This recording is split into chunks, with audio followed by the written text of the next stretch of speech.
New year சர்ச்சுக்கு போனால் ஒரு கெட் ரெடி வீடியோ தான். கிறிஸ்மஸ்க்கு என்னோட வீட்டில் செலிப்ரேட் பண்ண மாதிரி நியூ இயர்க்கு வந்து என் ஹஸ்பண்ட் ஊரில் தான் செலிப்ரேட் பண்ணியிருந்தோம். அண்ட் இங்கே இருக்கிற சர்ச்சில் வந்து டெக்கரேஷன்ஸ் எல்லாமே ரொம்ப சூப்பராக இருந்தது. சர்வீஸ் டைமிங் வந்து 31st நைட் 11 o'clock. அண்ட் நான் வந்து நியூ இயருக்கு இந்த லிபாஸ் பிராண்டில் இருந்து இந்த சராரா செட் தான் நான் வாங்கியிருந்தேன். இது அரௌண்ட் ஒரு 2.6K வந்தது. இந்த ப்ரைஸ்க்கு வந்து இது ரொம்பவே ஒர்த்தியாக இருந்தது. இந்த மெட்டீரியல் அண்ட் இதில் இருக்கிற அந்த எம்ப்ராய்டரி ஒர்க் எல்லாமே ரொம்ப நல்லா இருந்தது. அண்ட் என்னோட பையன் போட்டிருக்கிற ட்ரெஸ் வந்துட்டு மேக்ஸ்லேருந்து வாங்கியிருந்தேன்.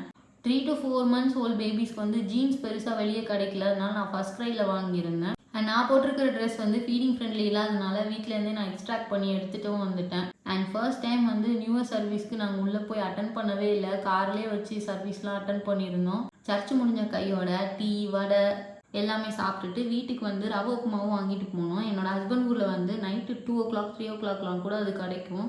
வீட்டுக்கு வந்துட்டு நியூ இயர் பிக்சர் எல்லாமே எப்படி, அதனால அந்த பிக்சர்ஸும் கொஞ்சம் கொஞ்சம் எடுத்துட்டு மார்னிங் வந்து சும்மா பக்கத்தில் பைக்கில் வந்து போனோம். எனக்கு மேரேஜ் ஆகி 5 yearsல நான் ஃபர்ஸ்ட் டைம் வந்து என் ஹஸ்பண்ட் ஊரில் இன்னொரு சைடு நான் வந்து பார்த்தேன். இந்த வயக்காடு தோட்டம் பார்க்கவே ரொம்ப நல்லா இருந்தது. அப்புறம் இந்த மேரிகோல்டு செடிக்கிட்ட போயிட்டு நிறைய ஃபோட்டோஸ்லாம் நான் எடுத்தேன். உள்ளே போனதுமே அதோட ஸ்மெல்லே வந்து ரொம்ப சூப்பராக இருந்தது. பஸ்ஸில் போகும்போது தான் அந்த நெல் வயக்காடுலாம் பார்த்துருக்குறேன். அதோட நெல் வந்து ரொம்ப குட்டி குட்டியாக இருக்கும் பார்க்க செடி. ஆனால் உள்ளே போய் பார்க்கும்போது தான் தெரியுது அது இவ்வளோ ஹைட்டாக இருக்கும் அப்படின்னு. சூப்பரான எக்ஸ்பீரியன்ஸ்.